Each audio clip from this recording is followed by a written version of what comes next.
So I want to ask you about Glow because any word on season 4 filming? Where are you guys at?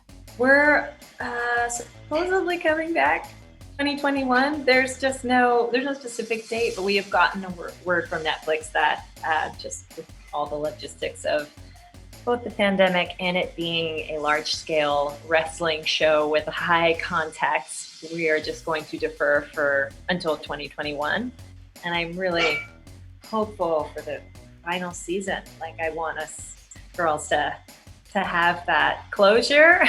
Sad news for Glow fans. It was announced on Monday that the Gorgeous Ladies of Wrestling will not move forward with their 4th and final season as a result of the coronavirus pandemic. ET chatted with actress Sunita about the possibility just days before the announcement. Netflix has kind of been like, okay, like we're not doing the Society, we're not doing all these other shows. And I'm like, you touch Glow. Don't you touch Glow. Thanks for being on the lookout. I know, I hope we come back. It's such a special, unique show. And it's funny that it is like theater on film, so that it is unfortunately suffering during this pandemic. Do you have any hopes for the final season? I really want to see Arthi have like just like a badass kind of ownership of her identity. Like she's sort of going through these phases and really finding herself, and it is comically bad sometimes. Like I feel like she's such a heartbreaking and heartwarming character. I love her so much, but I would love to see her just really own herself. That show's really made its mark. It's going to be sad to see it go. No, it's such a special thing. I have high hopes for this final season. It's going to be like truly cathartic. It's been like the joy of all of our lives. So it'll be sad to see it end. While Glow will not be getting the send-off fans hoped for, you can catch Sunita with the debut of 2 of her films, Evil Eye and Save Yourselves. Has this been here the whole time? The poof? I don't know. Probably. Oh my God. What the? It's like a heartwarming misadventure. It's like an innocent apocalypse compared to like what we're going through now, you know? I was going to say, so this movie couldn't have come out at this more like accurate time. Does the state of things kind of change your perspective of how you view the movie now? A little bit. It makes it feel even sweeter and more surreal in a way, because fact of life is feeling more surreal than like an alien invasion. But I felt like the movie was quite timeless. Like reading the script, this relationship story, kind of going through the nitty gritty of the end at the end of the world is like, it's just such a funny, great premise that sort of takes phones out of the equation. So the look of it and the feel of it is like this isolated upstate cabin. And I love that throwback quality of it. So it felt very timeless when we were shooting it. But now it is ultimately so timely that it's bizarre. This couldn't come out after this pandemic, I don't think, and hit the same way. And it's in a way perfectly timed for us all to deeply relate and hopefully escape into. It's wild because in August, my partner and I were like, let's go on a camping trip and unplug.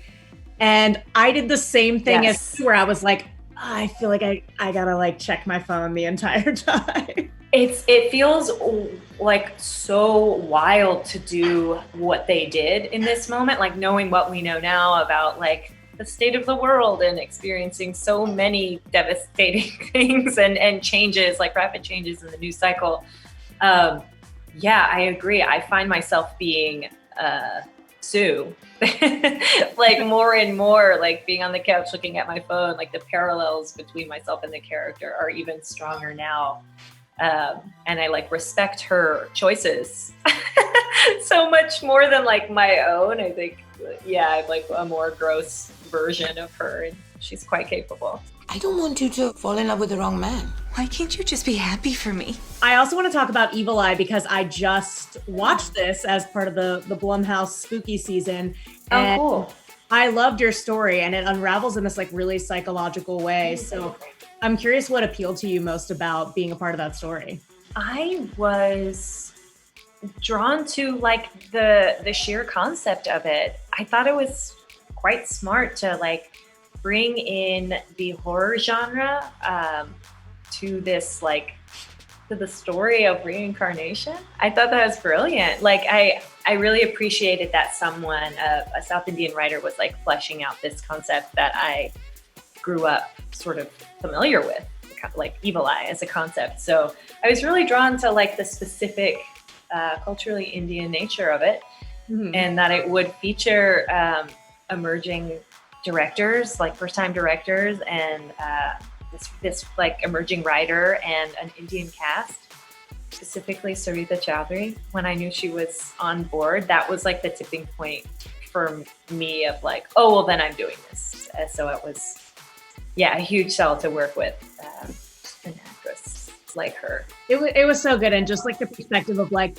the mom, like being overbearing, and you're like, God, mom. And then you're like, is she right? Or is she the one that's like just being overbearing? Like, it was just right. Oh, that line so well. I thought it was good. I'm so glad. Yeah. Cause it takes these sort of stereotypes, they're just like the tropes of the overbearing mother wanting her daughter to like get married, and, her charts are really important, and they're, dictating her life. And it sort of leans into it in an interesting way that is quite psychologically thrilling. I enjoyed that. This was executive produced by Priyanka Chopra, right?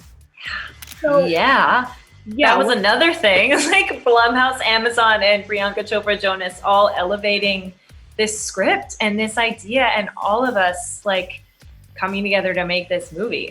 It was sort of like an insane combination of things that I like tiptoed into, being like, is this real? Is this real? Well, I feel like watching, these two movies kind of within like days of each other, I was like, you're such a chameleon of an actress. Like, it's almost like I felt like I was watching two completely different people, which is what it should be because they're two different characters. But do you have like a dream role that you want to do? Is there something on your bucket list you'd want to tackle next? I don't know. I feel like I'm just getting started and getting to play such like larger than life characters like on Glow, and then playing like romantic leads like in Evil Eye, and then like doing this fun indie, like that is the dream to me, like to get to do this range of roles. And I hope that I can continue to be as fluid as possible and just sort of like take the good projects. Like I just like, it's all about the script and sort of like, these interesting ideas that I'm excited to like flesh out.